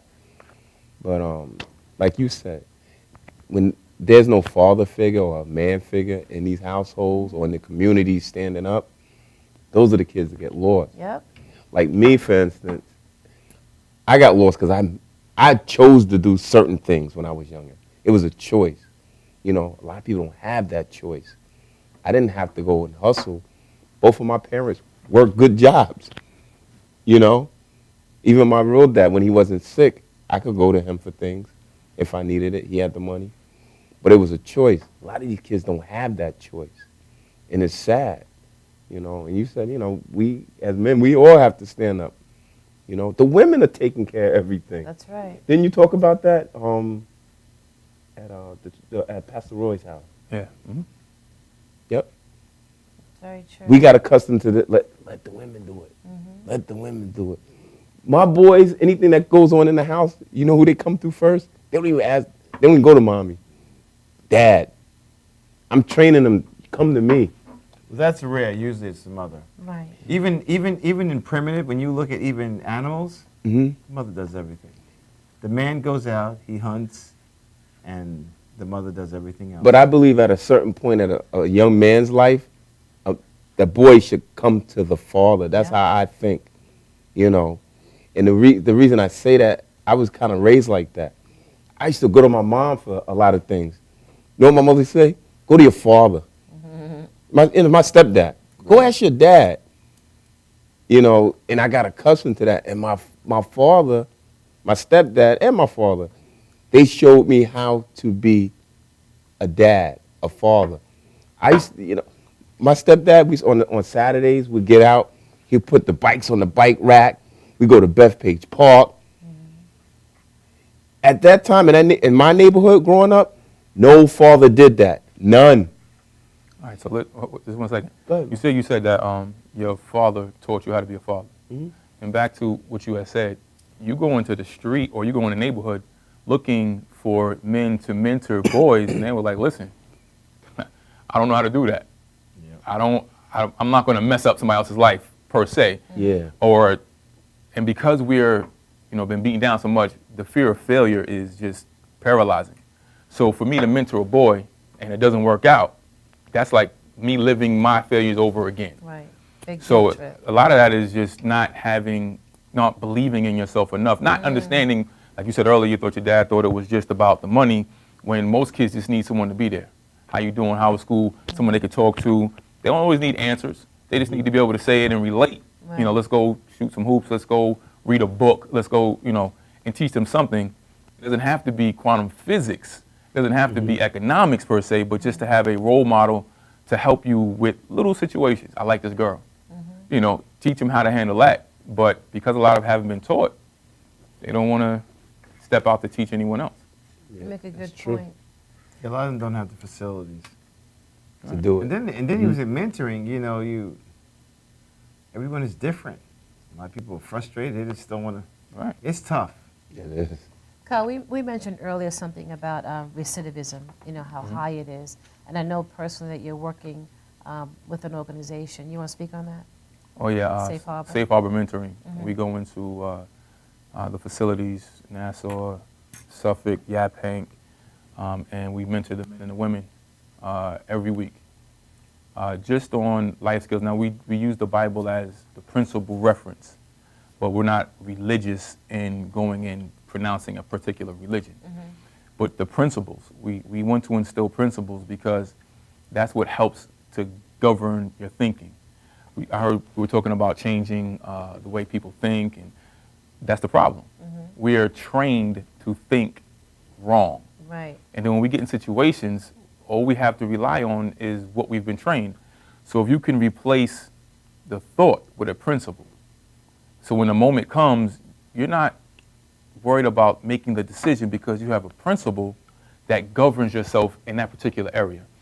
And then once you begin to do that, it creates the habit of making the right decision. Right. Because just like cigarettes or any type of drug, bad decisions is a habit. It becomes habitual to know how to make the wrong choice. Right. So we teach to focus on making the next right decision and then build from there with principles that will help guide you. Because we've been trained, everything we do, most of the, we say it's my personality, when really it's a person's reality. And whatever reality that you've experienced kind of develops the type of person you are. You don't have to be loyal to that.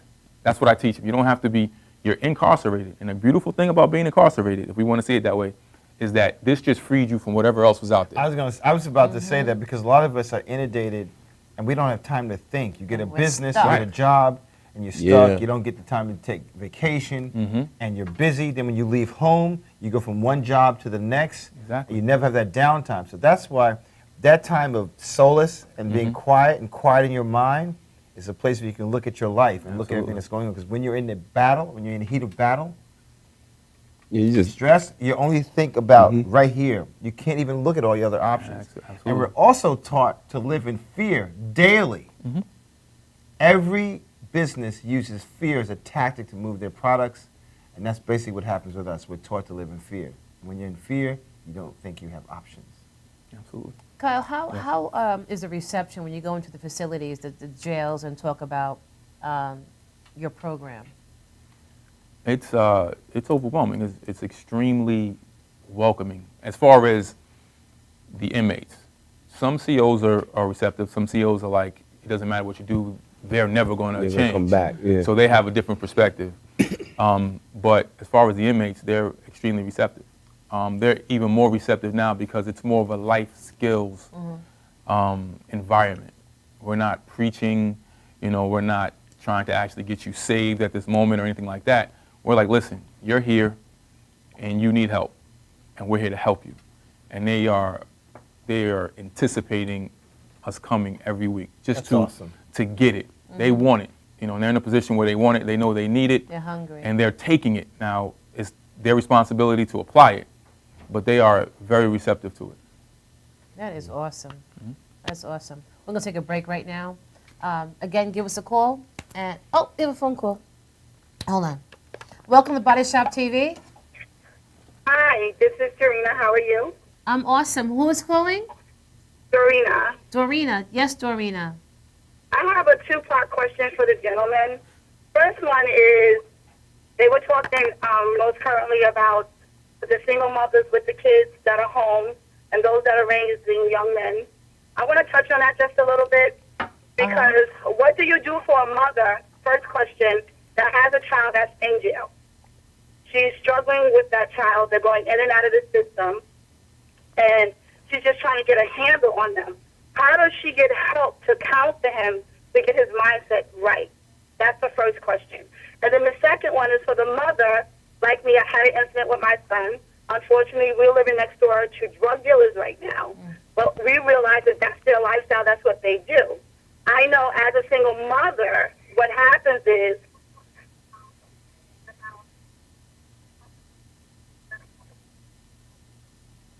Dorina, do we lose you? Yeah, you zoned out on me. Okay, I have you back. Repeat what you said last. Okay, so for the single mother that's at home, like I had an incident with my son. He's away at college now. And we unfortunately live next door to people who are selling drugs. We know that for a single mother, when the father's not in the house, they have a tendency to recruit. Right. How do you counsel a child to make sure that he doesn't look at that lifestyle and that is so seducing to him to make him think that is not the proper direction to go into? You want to answer that? I like to address the mother piece, the second piece. About the lifestyle that. Yeah, how do you convince a child that that's not the route to go? That's a tough one. That is very tough in our communities. Especially if it's income challenge and people not making money, it's really tough. Well, you have to tell them the truth. Yeah. Stop telling. First of all, stop telling our young men that crime doesn't pay. It does. Thank you. And it pays well. You have to help them understand that although it pays, you have to pay for it. And from a business perspective, what you're going to get is not going to equal what you're going to have to pay when you get caught.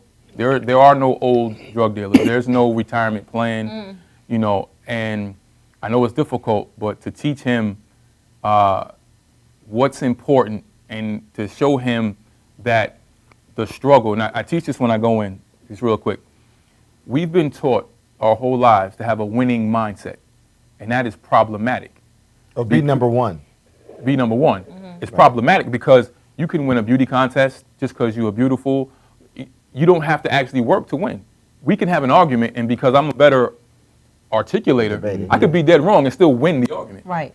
So that winning mentality is a problem because when you're not winning, one, you'll quit, or you'll cheat to win, or you'll do something else that's easier.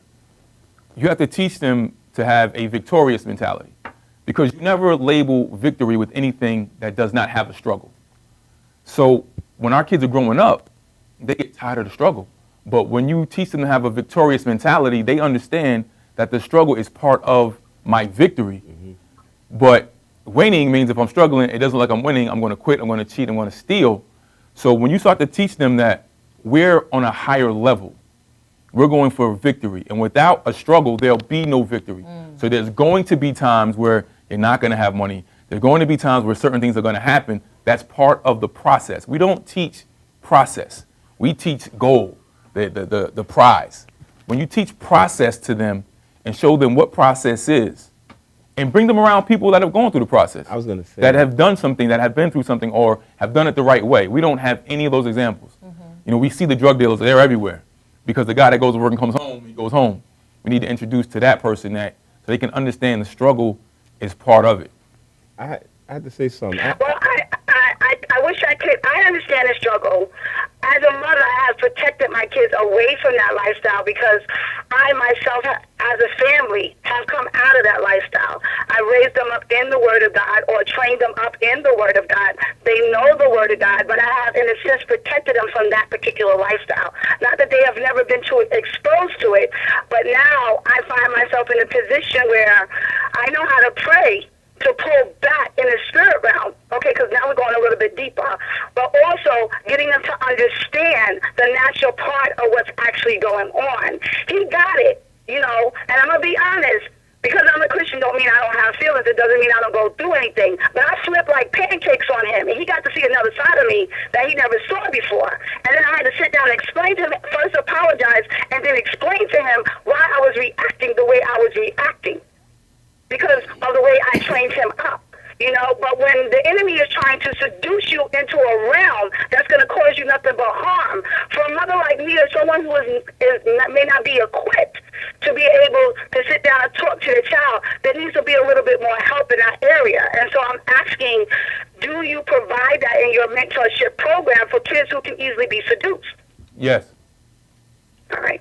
And Dorina, I work with a lot of boys in Nassau County, and as I said earlier, my frustration is that it's hard for me to secure positive black male role models for these boys that I work with. So what I want to do is to challenge both our guests, Kyle and Anthony, who are always in the town of Babylon, to work with your son as a mentor. Right. But he has to be open. The whole thing is he has to be open. He's far from being a dumb young man. You understand what I'm saying? But I'm not just speaking for me, but I'm speaking for other mothers that are like me, that may be struggling in that same area. He's seen struggle all his life. You know, he's seen what we had to go through for him to be in a place that he's in right now. But it's still very seducing. Do you understand what I'm saying? Fast money, nice cars, the girls are calming. You know what I'm saying? Yeah. That's right. That's right. He's got to be open. You're absolutely right. So thank you, Body Shop. I'm enjoying the show. Oh, thank you. And I have other people actually watching it right now. So I just want to say thank you to everybody, and thank you for your answers. I appreciate them. And I'll put these two gentlemen in touch with you. Thank you so much for calling Body Shop. Much. All right, honey. All right, bye-bye. We're going to take a break right now. You guys aren't mad at me, are you? We'll be right back.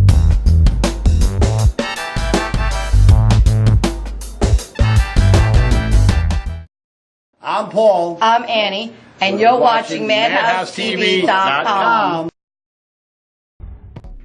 Welcome to Formula Auto Wash, where every day is a great day for a car wash. Open 7 days a week from 8 a.m. till 5:30 p.m. Sundays 8 a.m. till 4 p.m. Detailing packages for every budget, starting out at $29.99. 100% hand wash and detail centre. Horsehair and microfiber brushes and mitts. Proudly using Ecolab Blue Coral soaps and waxes. Formula Auto Wash has served the community for over 30 years. Senior discounts all day, every day. Ladies' Day Wednesday, $3 off any wash.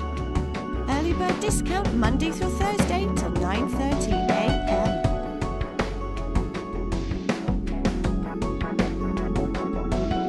Check out our website, formulaautowash.com.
I'm Alan Scott, and you're watching MadhouseTV.com. I'm Alan Scott, and you're watching MadhouseTV.com. I'm Alan Scott.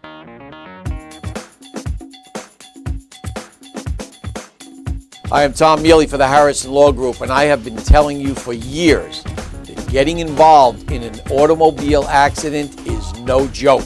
This is what we do. We're not new at this game. If you've been involved in an accident of any kind and you go to a law firm that says you have no case, it's simple. It's because they can't do it and they don't get it. You need to call us directly at 1-800-INJURY-LAW.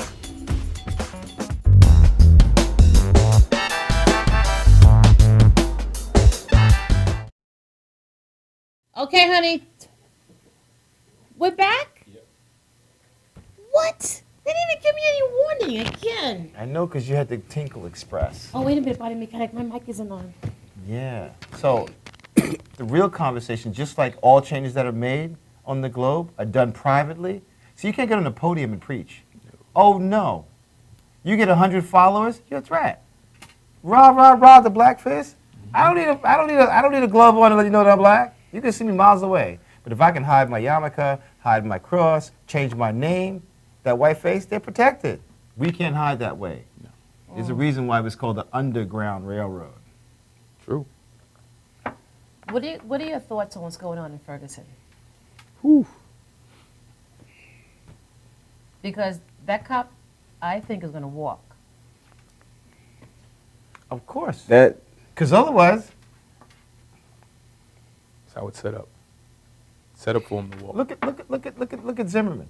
Set up not It's only. a prime example. But when the worst punishment is you have to leave and still get your full pay. That's not a punishment. I mean, that's called life holiday. Yeah, that's a phenomenal. Should I be sitting for it? That's a phenomenal. I mean, trust me. If I could make, let's say, $100,000 a year doing a job, and then I could legally, not legally, but seemingly kill you, and not work and make that same money, it's almost an incentive. Wow. It's almost an incentive to do something wrong. For people to come along and be a part of the system and still be okay and get away with it. That's what it's saying. If you ever go online, and because I get up early in the morning, I'm looking stuff up. If you go online and look what goes on, it happened in Michael Brown. Well, I'm talking about Suffolk County. Right now, it's way over 200 or better cases of misconduct with police officers. And what happens is a lot of officers get offered certain things before the case ends so they can lock in their retirement. So once they get locked in their retirement by resigning or whatever, they're good. They don't lose that. They just want the heat to settle and let them just go away. Exactly. That cop that did the chokehold on the gentleman that died. Oh, in Staten Island. Yeah. He was relieved, but he's still on payroll. Yeah. He's just suspended. Yeah, with pay. Vacation. That happened to me. Yeah, exactly. That And happened to me. You know what happens too in Suffolk County? They'll get administrative leave for like 15 days, a month, with pay. Then they come right back to their job. Because one thing that they know is once we finish screaming and marching, that's it. We're pretty much done. They can come right on. Just lay low. And we forget. That's right. That's right. We forget. Yeah. I was assaulted as a trainer by a white trainer, and they fired me, and they suspended him, and they still paid him. There you go. It happens. That's how it's set up. It's set up like that. And until we can just understand, like, it's set up this way. I'm not saying it's right, but it's set up this way. We can take our head out the clouds or from in the ground and see things for what they are. Then a lot of the other issues that we deal with, we'll cut them off ourselves. But we kind of, they sign a little paper, say, equal rights and all these other things, and we just kind of like happy-go-lucky because, we got a house now and we got a couple of millionaires that do music or sports, and we get to watch them, watch them drive around their they cars. Look great, and we can admire them, and everything is good. It's not. It's not. And until we really stop living in a fantasy land as a people can do what they want to you. If you're fantasizing, when something happens, you'll figure out how to fantasize around that as well. You just said it because it's just like the slaves and the ones that worked in the slave master's house. Those are the ball players, and all the rest of the people are working in the field. And this conversation, not to be derogatory to any group of people, but no, it's just only, what it is. Only to keep it real. Right. Please do. Yeah. Only to keep it real. But Michael Brown's situation is actually crazy. You got he's 18 years old. He's still a teenager. He's in the middle of the street walking. One thing, the cop had distance between both of them. They had distance. That young man, he was target practice, literally. And then once it starts, once the instance where the altercation starts, now it's ego and people are afraid. Both sides are afraid. Did you see the article where the lady was getting beat down by the I posted on Facebook? This lady was crossing an intersection and a state trooper was beating her on the ground. Oh, I saw that. Did you see that? No, I didn't see it. My wife sent it to me. Literally. Was beating her like a man. Sat on top of her, was punching her in her face. It's just amazing how these mistakes never happen but one way. Yeah. I had to, the arresting officer in my situation when I came home, and, you know, I wasn't driving right away. And I'm walking to my mom's house, same neighborhood. I see him. He sees me. He stopped. It's amazing how he remembered everything. You're home? I said, yeah, you screwed up. You know what I asked him? I said, and you still working around here? You know what that, Mr. Fitzpatrick, you know what that man said to me? These are my niggas around here. Wow. I said, bro, don't you ever talk to me like that. See, my mom knows how I am when it comes to certain, you need to talk to my mother. When it comes to certain situations, I stand up for. I respect his authority, but don't you ever talk. And he apologized. And immediately I called my parole officer, and I told her what happened. Gave him the information, gave her all his information and everything. I don't know what happened, whatever to him, but this is how they see it. Like working in the field. These are my niggas around here. Yep, the same thing happened to me and my brother. We were coming from the skate key about 25 years ago, up in, remember the skate key? Right?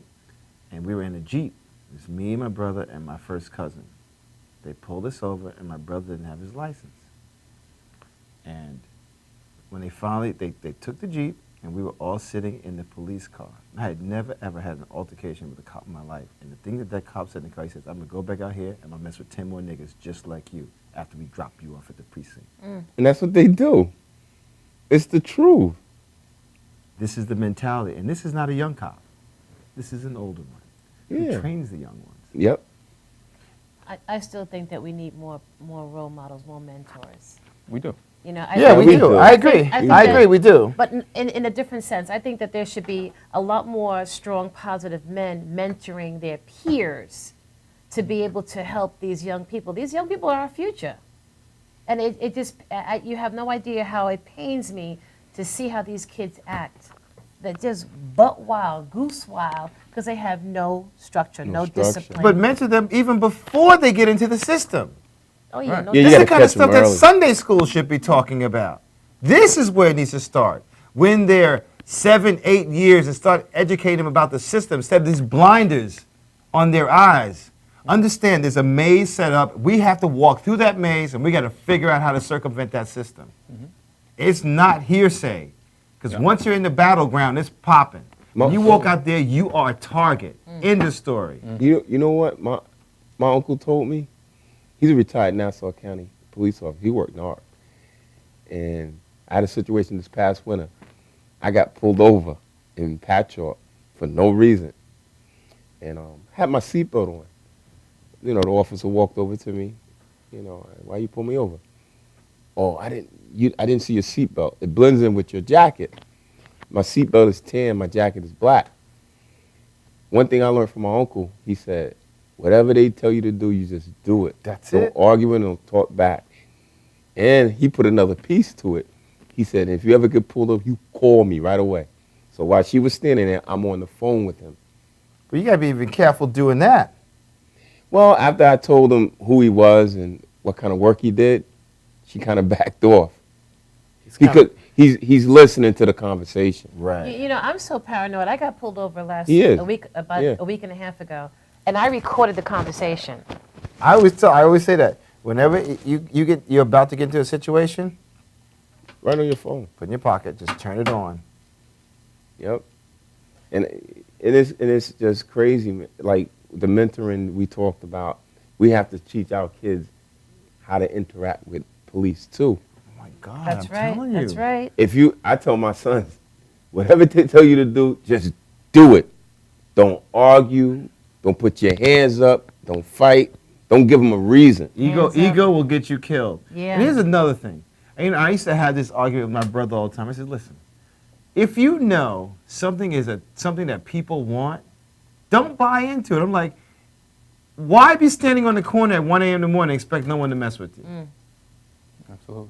Make yourself a target. Understand the game. It's not about ego, because once you get in the back of that car, that's it. You don't have options. And they're limited. Very. You know, my nephew, he just got a scholarship to Stony Brook football, and he was on the front page, or the sports section of Newsday, you know, big picture of him, full page, and he got pulled over. And you talk about ego. He tells the cop, he pulls out the article, he says, "Don't you know who I am?" Cop didn't care who the hell he was. Nope, not at all. Not at all. There's more of a reason to squash him. Right. Yep. That's oh, right. you're going to make it? Not if I have anything to do with that. Got to be very careful. That's right. He's getting there. He has to be very careful. So on a positive note, gentlemen, what are you guys doing with your lives today? I let Brother Cal talk first. Well, he's doing a lot. I have the safe harbor mentoring, obviously going in, going in and mentoring. I have my own business. I deliver and install appliances. Wait, hold on. Back to the Safe Harbor Mentoring Yes. Program. You're in the jail, you're mentoring these inmates.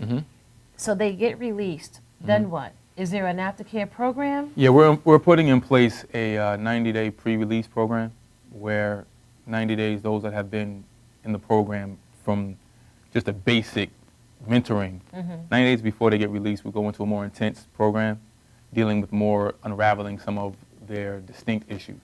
We're not psychiatrists. That's not what we're trying to be. But we're trying to help them to see the bigger picture of themselves. And also, we're going to contact families to help us to understand what is it that you see in this person and what's going to be the expectation. Because coming home creates a tremendous amount of pressure and tension. That's right. So it's our job to release or relieve some of the pressure and tension. We want to be able to help them in their transition home. We're going to get to the stage where we have facilities where they can go, because some people, like one of the callers, you don't have anywhere to go, it's extremely difficult. That's right. So we're going to build where we can have somewhere for them to go that has an environment that is structured and principle-based, and you're around people in similar situations trying to achieve similar goals. So yes, we're out there, and I want to also, after we get that established, I want to backtrack and get into the schools. I had a couple of meetings with some superintendents, and they're a little apprehensive. So I know that once we establish what we're doing on the back end, then we can go to the front end. Because I think one of the mental tests is for them to turn the faucet on and give the mental person a mop and tell them to clean up the mess, and they keep mopping the water. But if you never turn the faucet off, it's going to be mopping water the rest of your life. So That's so true. and if you're not mentally, is mentally something wrong if you're going to keep mopping water and not turn off the faucet. So we're going to mop up some of the water, but we're going to get back so we can turn the faucet off so that we can really affect change over generation.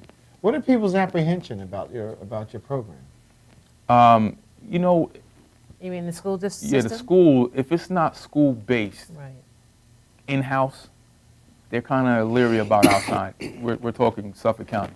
Are you going to high-risk school districts? Yes. Well, in Suffolk, and more east right now. I know out here there's a lot of things going on. Out east, there's really not. So I'm trying to get where there's not a lot going on so we can kind of get into, affect some change. Well, like you were saying about having mentors, it's difficult because even those guys that are doing well, they have a singular focus on doing well. And to take them from family and businesses to say, listen, come over here and help, they're like, I would like to, but, so it's really a full-time job. It is. It gets to be that. And you're talking about, all I'm doing right now is I volunteer when I go in 3, 4, 5 times a month. It's voluntarily. It's not getting paid. So, one day we'll get to that. We're going to get to that stage where we'll build it, where we'll have the funds, but it's got to start somewhere. And we need some people. If you want change, somebody's got to make a sacrifice. That's right. Sacrifices got to start. So I'm willing to make the sacrifices to affect change. That's awesome. So what else are you doing? You have your own business? Yeah, deliver and install appliances. Yeah, do home improvement as well. So just I'm just doing some things because obviously refrigerators aren't getting any lighter and I'm not getting any younger. So we're, just making some moves to kind of help. Like even people that can't afford to have their houses redone, you know, we work with them to get some things done, because some of our people, housing situations are difficult. I mean, like, not even difficult, but dangerous. Your house is borderline ready to catch on fire because things are outdated. So we talk to them, we deal with it, and we help them out. That's great. Rumor has it that you're also a man of the cloth. That's an interesting conversation. How'd that happen? Well, when I was incarcerated, I did a tremendous amount of studying. And I study a great deal today. And I was ordained in '04. At this point right now, I've been offered a few churches to pastor. I just refuse to pastor a church. Why is that? Because it's difficult. From a standpoint of, I want to affect change in the community, and church is such a tremendous business entity that it monopolizes the life of the person. That's right. So it almost limits the ability of the person to go out and really affect change in the community. Most of the churches are in, you know, rural communities, and the community looks the same. This community isn't changed. Hasn't changed Got this for church 100 sitting here, years. and the community still. So it's difficult to infect change on a grand scale when you're in a church, because church members there's needs, and whoever's pastoring is pretty much almost a slave to the needs of the people in the building. And a lot of times, because it's inspiring religiously, and it's not all principle-based, the inspiration gives the appearance of change. But over the course of time, people are dealing with the same issue, so you're spinning, you're spinning your wheels. There's a lot of money exchange, but I don't. There's a tremendous amount of money. There's a tremendous amount of money, and I've been told that I should have because of the monetary gain. But you know, that'll come the way it's supposed to come for me. I wouldn't do that for that reason. But I wasn't saying it from a standpoint of you gaining. I was saying that there's a lot of money being extracted, but those people that are watching are not benefiting. That's agree. what I mean. I understand. And that wheel's been spinning for a long time Yes. because it is a business, just like you said. Absolutely. Good for you. Good for you. Yeah, I told you he's doing a lot. You don't hear many people speak that way, speak that language. No, you hear what he said. He's ordained. We talk about that I look every up day. to That's another conversation, honestly. We can do another show on that, but you know, so. You don't want no lightning to strike us. That's right. But may the force be with you. He's a good man. I first met him. I gravitated to him right away. How long you guys known each other? Wow, that's a good question. For 2 years? At least. I think it's more than that. How long have you known him? Which one? About a year? Yeah. Oh, you just met him? Yes. Oh, okay. We just literally just met. Yeah, Right? we just met a couple weeks ago. Yeah. So, Anthony, what are you doing with your world? Well, I'm a stay-at-home dad. Okay. Oh, nice. Yeah. Nice. That's good. So, you know, taking care And of an the family. entrepreneur. You got your I hands do on a the little- prize. Yeah, and I do graphic design. I work from home, so it helps me out. That's you know. awesome. I keep my grandsons and, you know, get the boys off to school in the morning, take my son to football. You know, my hands are busy. 2 grandkids. My daughters are going to school. Both of those, you know, they're going to school. Nice. So, you know, I want to do a lot more. Like he said, when I was away and I got ripped from my home, I'm really so family structured because my son, my oldest son, he's 19 now. They missed those years. You know, my ex, when she wrote me, she even said, they need you home. And his stepfather, when I came home, his stepfather said, my son is Anthony Jr. He said, Anthony used to cry at night. Because me and him I always had my boys with me, you know. My daughters too, but my boys. My sons, you know, they're all named after me. Anthony Jones Jr., you got Aaron Anthony Jones, you got Corey Latrell Anthony Jones. So I love my boys, I love my daughters, and I'm my family, you know, and my church family. You know, I do a lot of help in the church. No, a few churches. Good. I'm behind the scenes guy. Behind the scenes, I go to talk to these pastors. Like, oh, man, what's going on? You know, I want to do my part. You know, I don't got to be up front, but I could be behind the scenes helping everybody out. That's cool. That's where most of the real changes are made. People You know what I front mean? don't make the changes. Yeah. I know a few contacts. I called one pastor. I said, listen, if you want to do this is who you got to talk to. He said, oh, I got him connected with, I'm trying to hook him up with Fred Brewington. He said, I don't even know who that is. I said, well, I got the number. I'm making the call. He's on vacation this week. You know, they said they're going to call you Monday, you know. Well, gentlemen, we're running out of time, and I want to ask you in closing to give some words of encouragement to our viewers that may be caught up that you can share with them. Carl? You gotta, one thing you gotta understand that the gap between failure and success is not as big as it seems. You're just one decision away from turning it all around. We're all sitting here now, but we can go out and make the wrong decision and be right there. The same way they can start, right, the same way they can make the right decision and be right on the road to what you think is called success. My piece is, if you're away, you have to stay focused. Sometimes you can do what I did. I got around the older guys who has their PhDs, been locked up 30 years, 25 years with their PhDs. They kept me on the right track. Can't be around that riffraff, you know, if you're incarcerated, because it's just like in the street. If you're around the wrong crowd, you're going to do the wrong thing. On the inside, the wrong thing, you got the wrong thing to do and the right thing to do. So it's about staying focused. That's it. Staying focused. And we got to get the body mechanic to talk to you about this life hailer. Yeah, I got we talked about that stuff a while back. Yeah, and I want to make a quick statement. You know, we can't wait till the plant breaks the surface of the soil. What we have to do is invest in the soil. Because when you invest in the soil, then the plants will always be beautiful. And that's really the bottom line. Because once the plant starts growing, then you're doing corrective maintenance, and it's hard. You can cut the leaves off. Absolutely. Put some medicine on transplant it. And you waste a whole lot of time. But when you put the goodies in the soil, that plant blossoms and it just rolls. And all those plants are winners. There is no first, second, and third place. Right. So, gentlemen, thank you so much for being part of Body Shop TV today. And it's not everyone can share dark backgrounds, and I applaud both of you. And my hat goes off to both of you for doing the right thing today, and especially the work that you're doing in the jail. Thank you so much. And I don't even think it's dark. It's just circumstances. There's no dark and no light. I embrace it. It's all a learning process. I embrace it. You know? So to remind our viewers once again, our Body Shop T-shirt contest ends September 15th. Please email I'm your... going to scratch some stuff myself and throw it in there. You better not. Please email your entries to bodyshopcontest@gmail.com. And what else you want to talk about? Next week is going to be a lot of fun. What's time next week? I have a very colorful group of people coming in. Really? I think you'll enjoy that. I bet. So, you said colorful? Have an awesome week. Love hard and kiss long. You want to say anything? Yeah, that sounds good to me. Have a great week. Ciao, ciao.